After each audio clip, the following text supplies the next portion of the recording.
Segundo Reis, capítulo 4, quando conta a história de uma viúva que recebe o milagre da multiplicação do azeite. Capítulo 4, versículo de número 1 até o versículo de número 7 diz assim: E uma mulher, as mulheres dos filhos dos profetas, clamou a Eliseu, dizendo: Meu marido, teu servo, morreu, e tu sabes que o teu servo temia o Senhor. E veio o credor ou cobrador para levar os meus 2 filhos para serem escravos. E Eliseu lhe disse: O que hei eu de fazer? Me declare o que é que tens em tua casa. E ela disse: Tua serva não tem nada em casa, senão uma botija de azeite.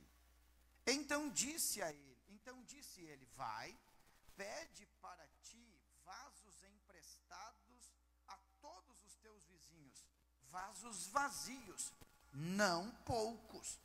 Então entra, fecha a porta sobre ti, sobre os teus filhos, e deita o azeite em todos aqueles vasos, e põe à parte o que estiver cheio. Partiu, pois, dele e fechou a porta sobre si e sobre seus filhos, e eles lhe traziam os vasos e ela os enchia. E sucedeu que, cheios que foram os vasos, disse ao seu filho: Traga ainda mais algum vaso. Porém ele disse: Não há mais vaso nenhum. Então o azeite parou. Então veio ela e fez saber ao homem de Deus, e disse ele: Vai, vende o azeite e paga a tua dívida, e tu e teus filhos vivei do resto. Quem pode dizer amém? Esse texto, ele tem pelo menos 4 mensagens ao nosso coração. Mas eu quero pensar um pouco sobre esta mulher, que em uma época em que a cultura não colocava o foco sobre as mulheres, ela se tornou uma protagonista em meio à maior crise que ela poderia ter passado. Se vocês acompanharam a leitura, vocês estão percebendo que ela foi casada com alguém que tinha o título de profeta. O que era ser um profeta no Antigo Testamento? Ele era chamado de Nabi, um vidente. Era alguém que tinha uma intimidade com Deus a tal ponto que ele ouvia a voz de Deus e ele declarava esta voz ao povo. Este homem, diz a Bíblia, falado pela própria mulher, ela elogia o seu marido. Ela diz para o profeta: O meu marido, o teu servo, ele era fiel, mas ele morreu. Porque até os fiéis morrem, até na casa dos fiéis as crises chegam. Turbulência e vento nem sempre é fruto do pecado. Esta teologia errada, que se alguém está sofrendo, no mínimo não serve e não conhece a Deus, não é uma teologia bíblica. É bem verdade que, na minha visão, aqueles que são fiéis a Deus não deveriam sofrer. Mas esta é a minha visão mínima, que não se compara com um Deus que vê além da curva e sabe que todo sofrimento tem um propósito para ele se revelar a nós. Só que o texto diz que ela perde o seu marido, e não obstante o seu marido ser um homem de Deus, a Bíblia diz que uma dívida ficou. Esta dívida não era pequena, era uma dívida grande. O que me dá a entender é que esta mulher não tem muitas coisas de preciosas. Ela não tem uma casa valorosa, ela não tem uma chácara e uma fazenda, porque senão a primeira coisa a ser confiscada seria os seus bens. Ela tinha 2 filhos, que em uma cultura do Antigo Testamento, serviriam como escravos durante toda a vida, num serviço braçal, debaixo de um sol brutal, simplesmente porque herdaram do pai uma má administração, e agora estas cadeias não somente prenderam o pai no seu entendimento, mas prenderiam o corpo de seus filhos.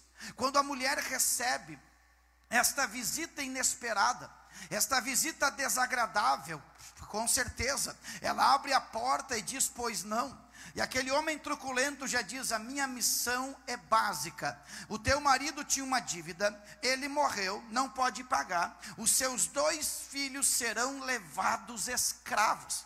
É interessante que esta mulher, diante de uma notícia catastrófica, ela não se fecha dentro do quarto, ela não fica no escuro chorando e dizendo: o que o meu marido fez, agora vão levar os meus filhos. Não, ela tem um posicionamento, ela tem uma decisão, e ela procura o servo de Deus, o profeta Eliseu, e o profeta Eliseu faz 2 perguntas para aquela mulher. A primeira pergunta que o profeta faz é o que ela tem em casa, mas ele também pergunta: olha, o que é que eu posso fazer por ti?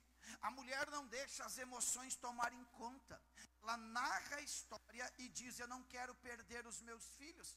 Então ela tem só um pouco de azeite. A instrução é um pouco estranha, porque quem quer milagre deve abandonar esta mentalidade racional. Milagre não é 1 mais 1, 2. Milagre é nada multiplicado com a mão de Deus, que produz o tudo na nossa vida. Milagre, é o que acaba quebrando o nosso ordinário para viver o extraordinário. Não obstante milagres serem feitos por Deus, geralmente os milagres são precedidos por orientações. E o profeta diz para ela: vá aos teus vizinhos e peça vasos, peça vasilhas, porque na medida que você voltar para casa, tu vai pegar aquele que tem um pouco de azeite, e você vai virar nos outros vasos, e eles vão começar a se multiplicar, e só vai parar o azeite quando os vasos terminarem. E de fato, como o profeta contou, assim aconteceu. Quando os vasos se enchem de azeite, ela volta ao profeta, porque tem gente que pede conselho ao profeta, mas quando Deus faz o milagre, a primeira coisa que eles fazem é dar as costas aos profetas, mas estes não. O que eles fizeram? O que ela fez? Ela voltou até o profeta e disse: já que o Senhor me deu um conselho para eu viver o milagre, não basta Deus fazer um milagre na minha casa, agora eu devo aprender a administrar o que está acontecendo. Esta mulher fez a tarefa de casa, coisa que o marido não tinha feito. Ele fez uma dívida, não sabendo que a vida é inesperada e as surpresas chegam. Ela agora está recheada de bênção, mas ela não é inconsequente. Ela procura o profeta e pede uma dica de administração. O profeta diz assim para ela: olha, primeiro se paga a dívida, depois a gente se alimenta. Porque tem gente que, quando Deus faz o milagre, ao invés de tapar o furo, solucionar o problema, ele acaba usufruindo do milagre, mas não se livra do problema. É por isso que Deus te trouxe hoje aqui, porque Ele não quer só suprir a tua necessidade, Ele quer quebrar uma cadeia para que você não fique mais preso nesta necessidade. A instrução foi esta: vai e vende o que tu tem, e aí você paga a dívida e vive do resto. O que essa história tem a ver comigo e contigo neste dia das mães, nesse domingo do mês de maio? Esta mulher está enfrentando algumas crises. A primeira crise que ela enfrenta é que ela perde o seu marido. Ela perde o aconchego daquele que ela aceitou para ser o seu companheiro. Ela tem uma perca emocional. As noites não são mais aquecidas, ela sofre o frio agora. Agora ela perde aquele que ela jurou diante do altar, naquele contexto, que estaria do lado. e é claro, até que a morte o separe. Agora a morte separou. Vocês imaginam esta mulher numa cultura judaica, levando seu esposo ao cemitério, voltando para casa e olhando para os 2 filhos e sentindo o vazio? Eu quero explicar, a dor sempre é terrível, mas lá naquele contexto, o marido não era só esta figura, ele era a continuidade da história, ele era o provedor, ele era o protetor. Agora ela não tem provisão, agora ela não tem direção, ela tem uma perca emocional, é como se arrancasse dela algo que havia se tornado um com ela. Eu sei que chegou gente aqui, que eu olho para o rosto, eu cumprimento, eu abraço, às vezes aquele sorriso amarelo tenta disfarçar coisas que você já perdeu, e alguém olha para os teus bolsos, ou olha para a tua casa e diz, mas não falta nada, porque não consegue olhar para dentro do teu coração. No labirinto da sua alma, você já ficou perdida lá dentro, perdido lá dentro, e parece que cada passo novo que você dá, o sinal do GPS se perde, você fica mais perdido do que no momento que chegou. Olhe para mim, Deus não erra endereço, Deus não traz gente na igreja para fazer turismo, Deus não traz gente na igreja para dar um abraço no amigo, porque isso a gente se encontra no supermercado. Quando Deus congrega um povo numa igreja, e Deus inquieta o coração do pastor à tarde para pregar à noite, é porque Deus está dizendo, no labirinto da tua alma, na escuridão do teu ser, eu sou o Senhor e eu tenho olhos como tocha de fogo, eu posso te pegar pela mão, eu posso te guiar até você sair desta luta. Eu queria que alguém levantasse a sua mão, fechasse os seus olhos e dissesse, Espírito Santo, me guie por esta noite escura da minha alma. Ela perde emocionalmente. Eu sei que quem lhe olha, ele vê inteiro, mas você já não é mais inteiro. Você não é mais inteira. Isso aqui não é um pré-julgamento, é uma constatação da vida. A vida vai nos pressionando, e às vezes, para aliviar a bagagem, a gente joga coisas que não deveriam ser jogadas fora, que fazem parte da construção do nosso ser. E esta mulher agora, ela olha para sua pequena casa, possivelmente, ela olha para os seus 2 filhos, e o pior, o credor está na porta, e o marido não está ali mais para proteger. Aquela figura máscula que diz, até aqui você vai, daqui você não passa, não está mais ali. Ela tem que se virar, ela tem que buscar forças de onde não tem. Mas enquanto você olha para um lado e para o outro, e parece que está sozinho, parece que está sozinha, tem um Deus que está sentado no trono, que está dizendo, a minha mão não está encolhida, a minha mão não está encolhida, a minha mão não está encolhida, os meus ouvidos não estão agravados, e os meus olhos não estão fechados. Eu estou te vendo, eu estou te ouvindo, e a minha mão já está se movimentando ao teu favor. Ei, recebe esta palavra, eu vou liberar uma palavra. Quem te viu no início da história, vai ter que ver o final da história. O Deus provedor, o Deus que se revela, o Deus que cuida, Ele não vai abandonar você.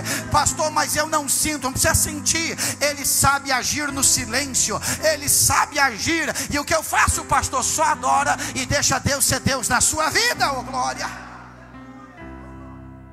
A primeira luta é esta luta emocional. Você já teve esse momento de tentar buscar palavras assim e não funciona? Você já orou em casa? Já aconteceu comigo, orar em casa e parece que orar na igreja é um pouco mais fácil, porque parece que se Deus não está ouvindo, pelo menos alguém está ouvindo. E em casa parece que ninguém está ouvindo. É porque tirou alguma coisa de nós. Em algum momento um luto foi instaurado, e ao invés de nós termos gozo, alegria, regozijo, tem luto. Quem nunca passou por isso? E o pior não é ter um luto, o pior é ter um luto indecifrável, não tem como explicar, só tem como dizer, é angústia, é ansiedade, é algo que eu tinha e não tenho mais. Mas a segunda luta desta jovem senhora, além dela ter esta crise emocional, de ter perdido alguma coisa, a luta não para aí. Agora ela olha para os seus filhos, e ela vê o problema que antes era uma pequena fagulha, agora é uma fogueira que tomou conta da estrutura. O problema agora é financeiro, o problema agora é de ordem monetária. Eu quero que vocês ouçam o pastor com muita atenção. Mais do que um avivamento, hoje é noite de atenção, ouvir a voz de Deus e voltar para casa, para viver o milagre lá, não é um milagre aqui dentro da igreja. Porque milagre que acontece só na igreja, você corre o risco de perder no estacionamento. Mas milagre que acontece na sua casa, não tem diabo e nem diaba que arranca esse milagre da sua vida. Esta mulher agora está com dificuldades financeiras. Ah, pastor, ter dificuldade financeira é assunto do brasileiro. Olha a crise política que a gente vive. Olha a crise da moeda que a gente vive. Mas eu não estou falando desse tipo de crise que a gente involuntariamente é arrastado, quase abduzido para isso. Mas eu estou falando de uma crise provocada por uma falta de gestão, uma falta de sentar, de ver se é possível, de contemplar se dá para fazer ou não dá. Esta mulher não sabe o que aconteceu, ela só sabe que tem uma dívida que é impagável e que agora os seus filhos sofrerão. Por que nasceu esta preocupação no meu coração? Nós estamos vivendo dias tão preciosos no nosso curso de casais. Já estamos indo para a 4ª ou 5ª semana. Vamos para a 5ª aula. E semana passada era o casal e seus conflitos. E claro, quem é que não tem conflitos? Pessoas de escolas diferentes, caráteres diferentes, agora decidem assumir uma aliança e viver debaixo do mesmo teto, manias e vontades diferentes. E como eu estava como mediador da turma, eu fiz uma tarefa: escrevam num papel, mas não coloque nome. Se der para disfarçar, disfarça a letra. Coloque quais são as áreas que mais acontecem conflitos na casa de vocês. Nós éramos em 11 ou 12 casais. O que estava em alta dos papeizinhos, entre outras, mas o que estava em alta, 70%, 80% falou: o que dá conflito lá em casa é a área financeira, é o dinheiro. E eu confesso a vocês que eu não sou levado a pensar que é a falta de dinheiro somente, é a má gestão, é aquela situação de uma família híbrida, viciada na lei da selva. Quem ganha mais é quem governa, e esquecem que os dois são sócios, e que se um quebrar, a empresa toda quebra. É a falta de habilidade de saber que a gente não vive para ganhar dinheiro, a gente vive, ganha dinheiro para melhorar a vida. Mas o que acontece? Tem gente que quanto mais ganha, mais gasta. E tem gente aqui que o pagamento nem entrou, parece um enxame, não sei se não é enxame, parece um mundaréu de lambari pegando os pães que caiu na conta. Você já está pensando no próximo empréstimo. Na verdade, você já tirou empréstimo para pagar o empréstimo. Aí as aflições vêm.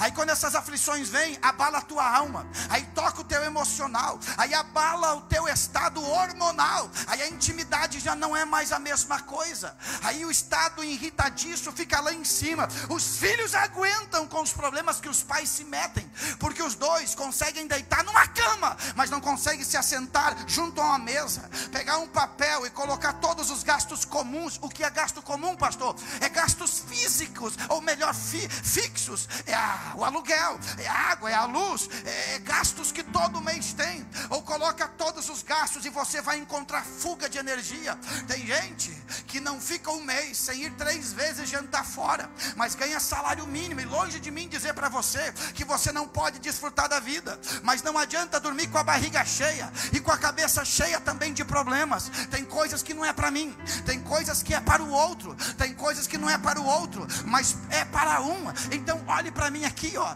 Deus nos trouxe para ouvir esta palavra. Se os problemas monetários não forem solucionados, a próxima geração vai sofrer. Se você é uma mulher descontrolada, que tem este ato compulsivo de gastar em besteira, a sua filha vai herdar isso aí, o seu filho vai herdar isso aí, e eles sim ou sim se casarão mais cedo ou mais tarde. E uma geração que tem viroses, que tem enfermidade, contagia a outra, e a família está sendo desestruturada. Ao voltar para casa, ore a Deus, mas se assente, coloque tudo sobre a mesa e diga: a Deus, a partir de hoje eu vou te honrar, eu vou te honrar. O problema não é dar dízimo na igreja, e o problema não é não dar dízimo na igreja, porque tem gente que é fiel dizimista, mas o devorador não sai de lá. Pastor, mas a minha Bíblia diz que se eu entregar dízimo, o devorador, ele é repreendido. Não caia nesta lorota. Nós não damos dízimo para devorador ser repreendido. A gente dá dízimo porque reconhece que é Deus quem deu e quem cuidou de nós.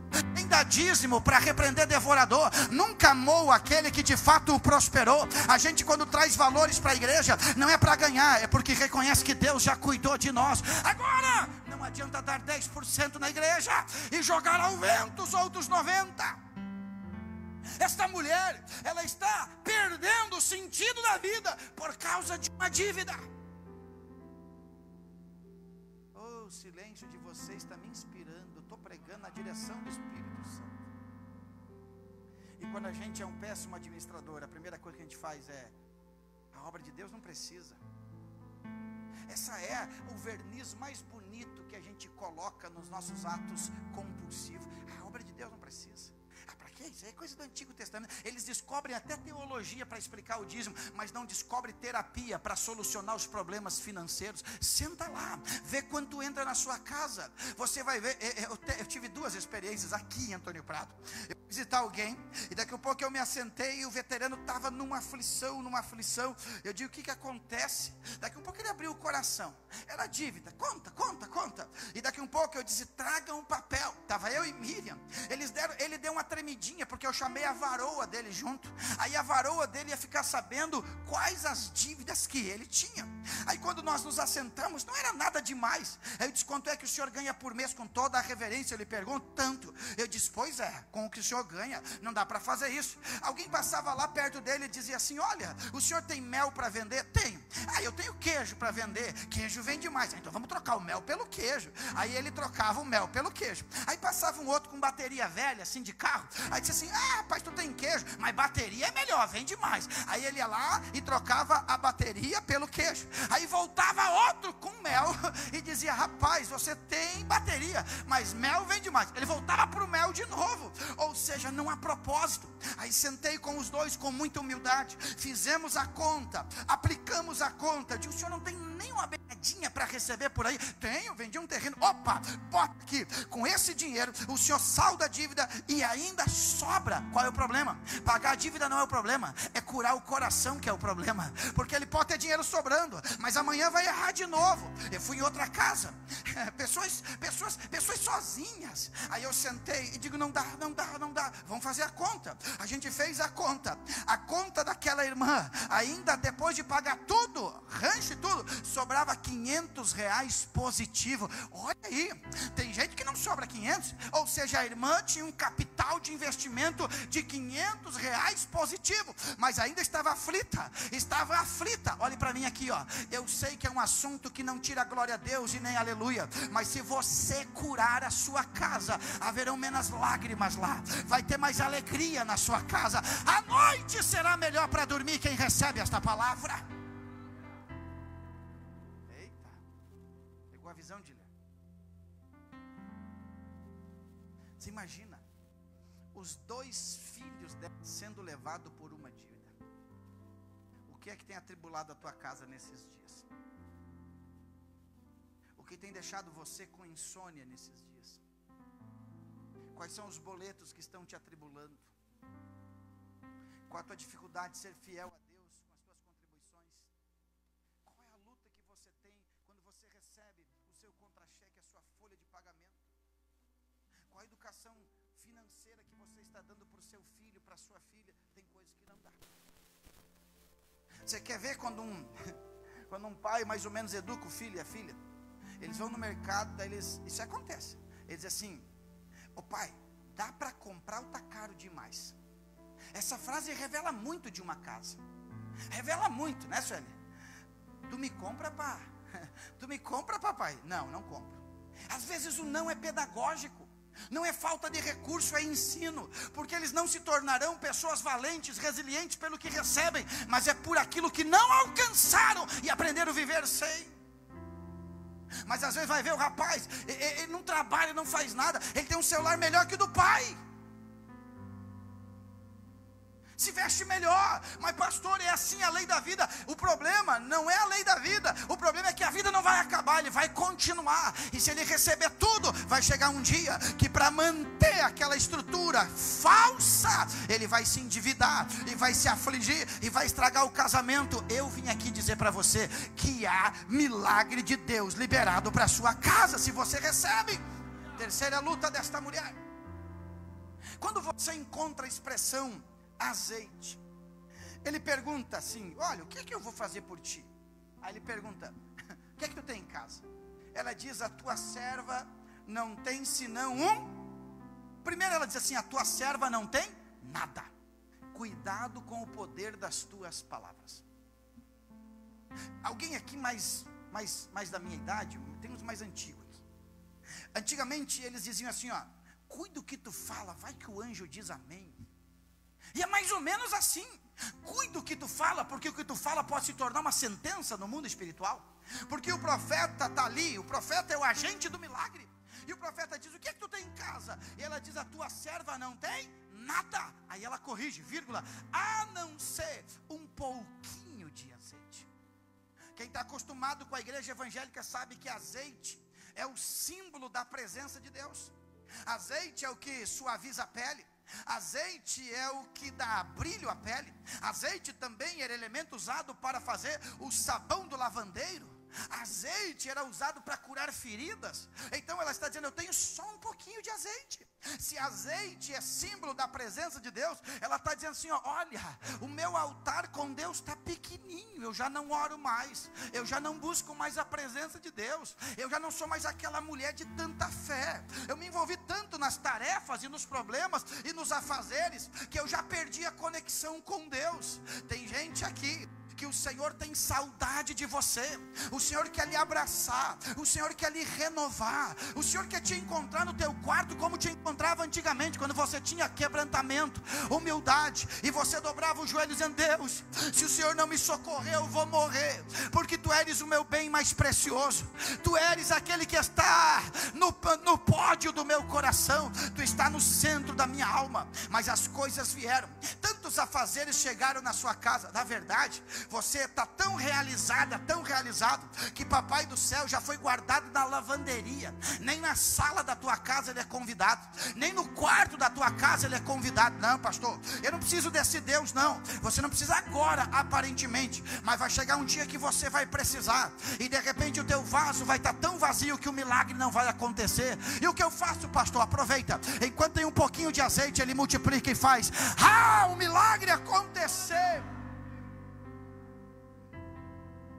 Diga comigo assim, se você puder, diga: tudo mudou, porque ela tinha um pouquinho de azeite.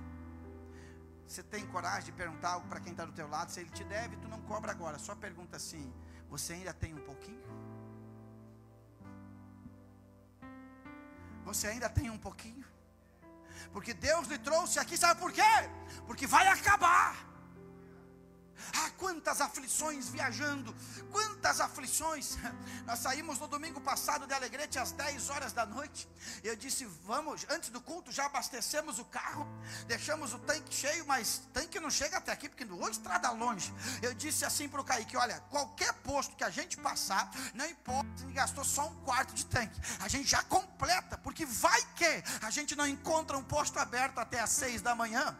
Deus te trouxe aqui, porque a luzinha do painel já disse: está na reserva, e se acabar tu fica empenhado. Então Deus te trouxe na reunião certa para dizer: eu quero mudar a tua história. O teu começo não revela o teu fim. Eita, alguém recebeu. O teu começo não revela o teu fim. Pastor, perdi o prazer, perdi a alegria, não tenho mais alegria de estar no povo de Deus, não tenho alegria nem de levantar amanhã para ir para trabalhar. É porque o teu tanque está vazio. Pare hoje aqui e diga ao Espírito Santo: completa, completa, completa, completa, que eu vou longe. Oh, glória a Deus.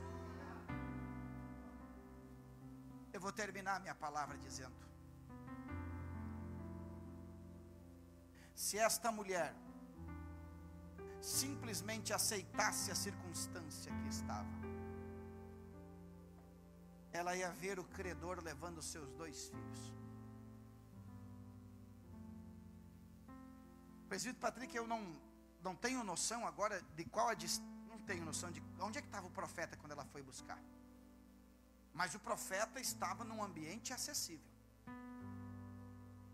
Escuta o que o pastor vai dizer. O profeta estava num ambiente.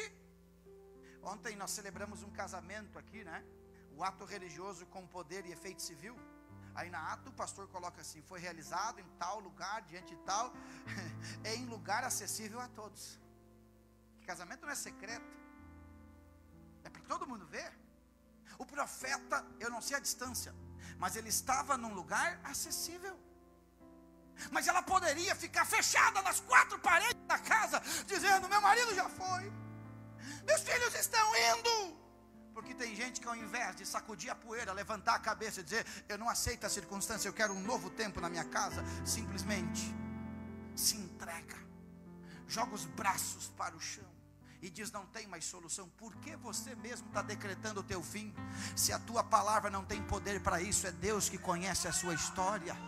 Eu sinto uma graça do Espírito Santo para dizer: quem leu o início da tua história, vai ter que ler o final da sua história, oh glória. Penso eu, pergunto para vocês: o Deus que multiplicou várias vasilhas de azeite, não poderia pegar uma só, e fazer com que o azeite se tornasse inacabável ali dentro? Por que Deus, por intermédio do profeta, disse: vai nos vizinhos? Porque os filhos foram pedir vasilhas, eles foram mexer na casa alheia, mexer com o descanso alheio, para que eles soubessem que alguma coisa estava acontecendo lá. Alguém tem que receber isso aqui.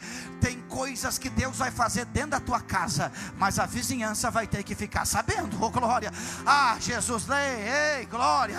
Tem coisas que Jesus quer fazer, mas você tem que responder positivamente. E quem disse acabou, vai ter que ver. Eu não sei se foi carroça de boi, o que foi, vai ter que ver vaso e mais vaso de azeite. Recebe esta palavra em nome de Jesus. Se coloque em pé agora.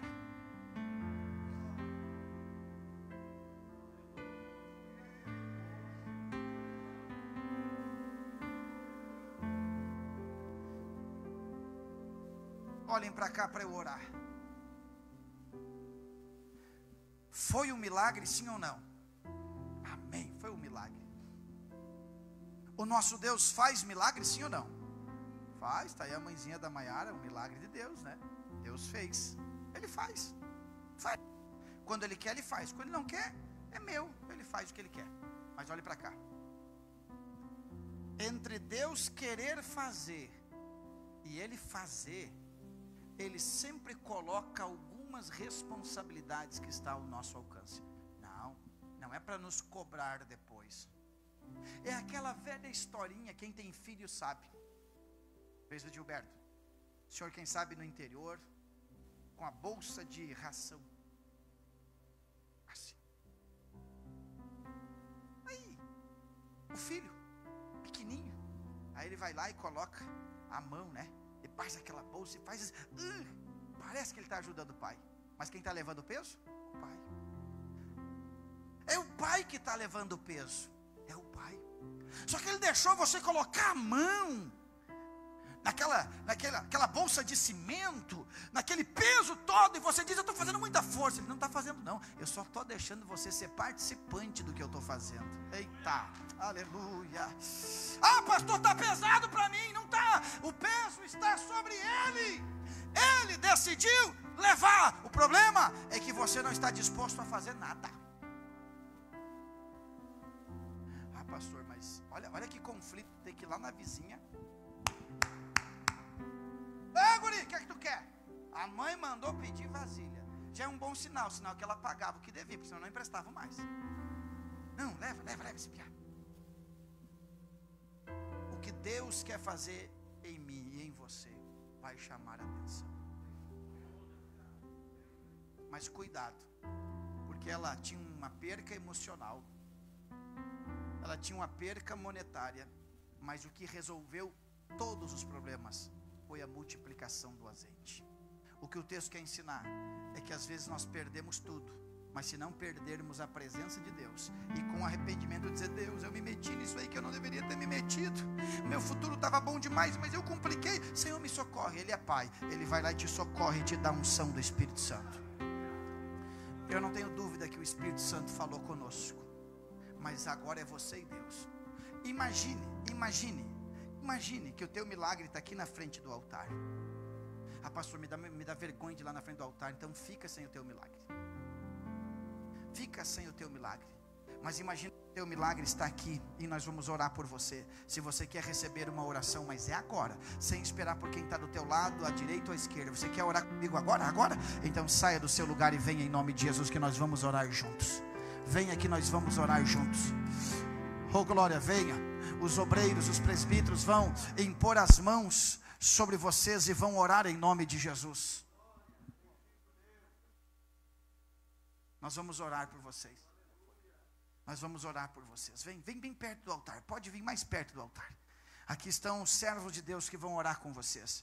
E é interessante, presbítero Luiz Carlos, que quando a gente ora por alguém, Deus também toca naquele que está orando. Eu quero dizer para vocês que o que Deus vai fazer aqui é pequeno, mas o que Deus vai fazer dentro da sua casa é grande. Eu vou repetir, o que Deus vai fazer aqui é pequeno, mas o que Deus vai fazer na sua casa é grande. É grande. Papai do céu não perdeu o controle. Ele só quer ver você dizer: Deus, multiplica o meu azeite, multiplica a tua presença na minha casa, multiplica a tua presença no relacionamento entre marido e esposa, pais e filhos. Pai, eu levanto a minha mão agora para orar, porque eu creio no mover do teu Espírito Santo. Senhor, eu levanto um clamor com temor e com humildade, dizendo que tu és santo, que tu és maravilhoso, que tu és misericordioso, que a tua graça se estendeu sobre cada um de nossos irmãos, que o teu amor se estendeu sobre aqueles que estão buscando a sua presença. Senhor, repreende todo o mal, desfaça todas as obras das trevas, desfaça todas as obras contrárias. O Senhor é o Deus que cuida. Esse povo tem fé, por isso que está orando. Esse povo tem fé, por isso que está buscando a tua presença. Os obreiros estão impondo as mãos, pela misericórdia e pela compaixão estão declarando unção e virtude. Oh Deus, como aquela mulher que estava só perdendo, até o momento que o Senhor multiplicou o azeite e coisas boas aconteceram.